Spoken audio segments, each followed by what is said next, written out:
right, everybody. I got a special treat today. I got my little Chevy Bush V6 turned upside down here. You know, I was wondering if it was even fire or odd fire. I'm going to take this pan off today, and we're going to look at this crank and stuff, and we're going to know for sure what it is. And I went to the racer had a brother that drove some, and I went to his house, and he gave me a toolbox right here full of spare parts for this engine. It's got extra rocker arms, push rods, valves, just different things it might would need. And I was lucky I went and talked to him and he gave me that box. But anyway, I'm going to pull this pan off here. It won't take me long because I done got the bolts loosened up a little bit. If it ends up taking them a few minutes, I'll get her the time lapse here in a minute. I don't think it'll take me but a second. I already got it cracked loose and the bolts loosened up here. The four corner ones are 1/2 inch and then the rest of them are 7/16.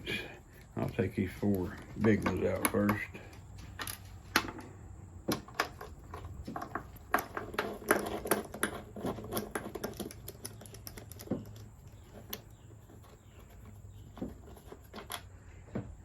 Okay, let me get these little ones out here.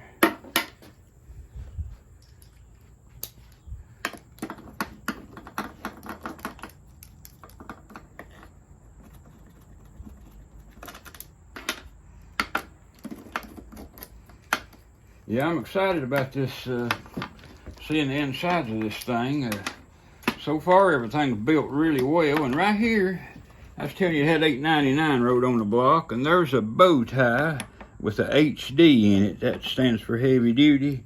And that's the sign of a genuine Chevrolet race motor. If it's got the bow tie emblem with the HD and the 899 on the V6. I'm about to get them here.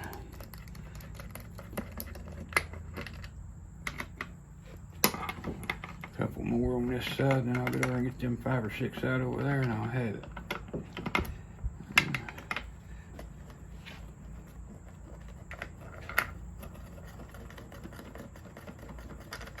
Yeah, I'm excited about this. I did find out they rode over to Mooresville, North Carolina and bought this motor. That's what the other brother said, the one that gave me the toolbox. But he said, yeah, this come out of Mooresville. So there's a lot of good shops over that way. All right, I got just a few more over here, and we'll have her took apart.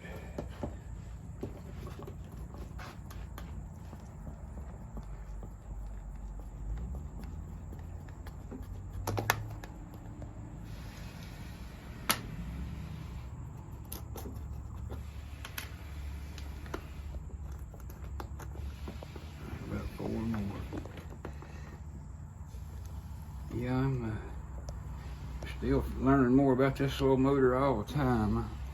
I guess I've had it close to a month now. And I've been wondering what to do with it. I thought about finding me a little S10 or something like that, and everybody said, no, you'll never get a little S10 to hook up with that high-revving Nascar engine in it. And I got thinking, I got a car sitting right there. It's a big block, 4-speed, 9-inch rear end, and that steering wheel will fit on it. It's the top of the steering wheel they put in them when they raced them, and there's a slight chance y'all put all this in that Comet right there, especially if I had to pull the big block or something out of it for some reason.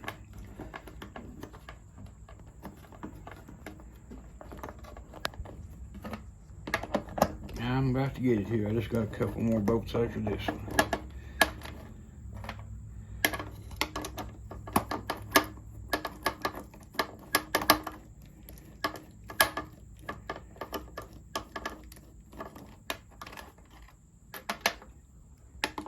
One more, this last bolt right here, and I'll make sure they got leave no washers laying here, and I'll put this hardwire up and take this pan loose.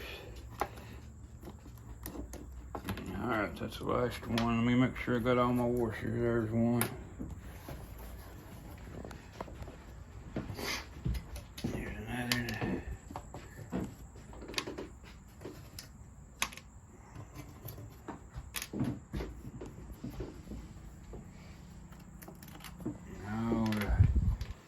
these nuts and bolts up. And we'll pull this panel loose and see what we got here. I'm getting excited. If it's an even fire engine, the crank pins are offset. They'll be staggered a little bit. And if it's an odd fire, the crank pins will be straight like any other engine. And there'll be 2 rods on each one.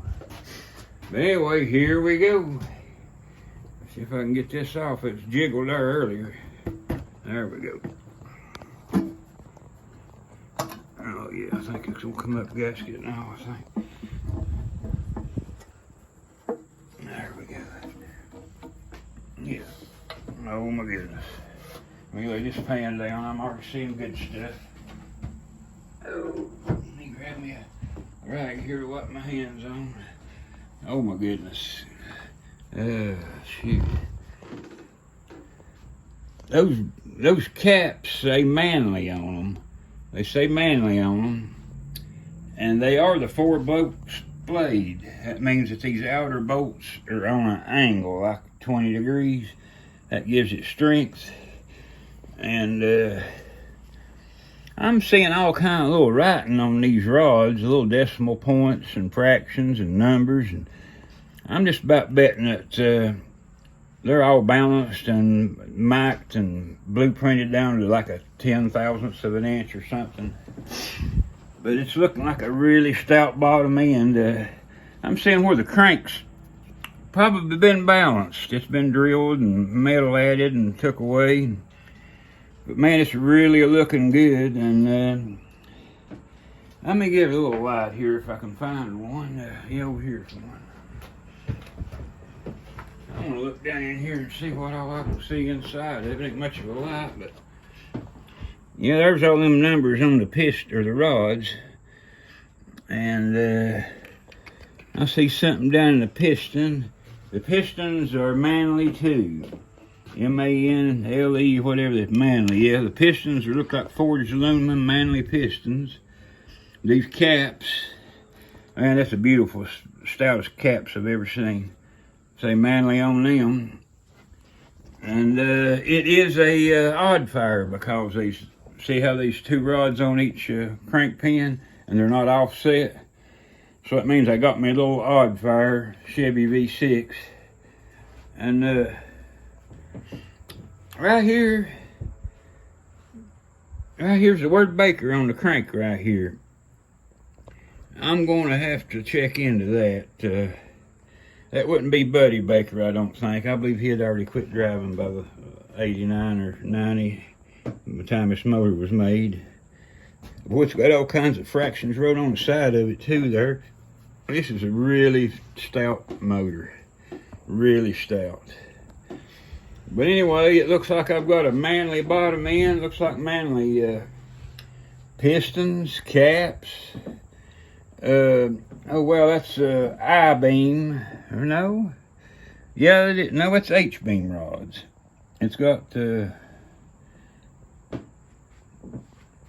it's got H-beam rods. I had never had any rods that nice. But yeah, it's got H-beam rods. They look like they're made out of steel. But boy, it all looks really good. And I'll have to find out who Baker is. I'll go look that up right now. Okay, I'm back, and I'm telling you, it just keeps getting better all the time. I mean, I can't believe it.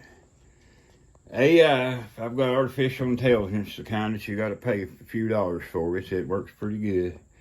And I asked them if that might have been Buddy Baker. They said no, if it wasn't Buddy Baker. And they said if it come over around Mooresville, North Carolina, said that is Ray Baker. And Ray Baker was Dale Earnhardt, Michael Waltrip, Mark Martin. He was one of their main engine builders in the 80s, in the 70s and 80s. So I'm almost guessing, even AI said it just has to be a Ray Baker engine, and said he was, Manley was his favorite brand too of aftermarket parts. They said if he really had a serious build, he put Manley stuff in it. So it is looking so good. I'm really tickled. It looks like I got a complete Manley bottom end. And see how the 4 bolt spade mains how these center ones go straight down, but them outer ones, they go at an angle. And that's for extra strength. And no doubt in my mind, this motor, it would turn 8,000 or 9,000 RPMs. It'd turn 8,000 for a sustained period of time, no doubt. But I'll have to do something with it.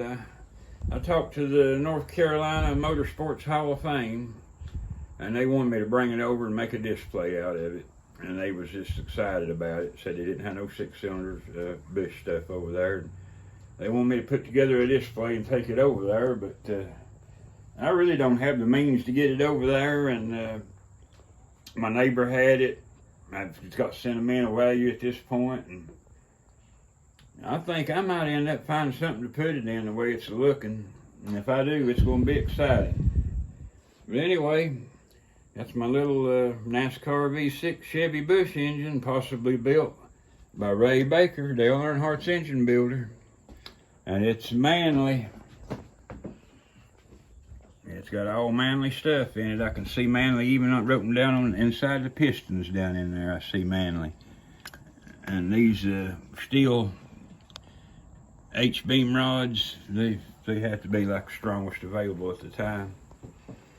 All right, well, I guess I'll throw this old pan back on here in a minute and get my granddaughter to upload this video here for me so you guys can check it out. Stick around, everybody. This may get interesting if I do something with this. All right.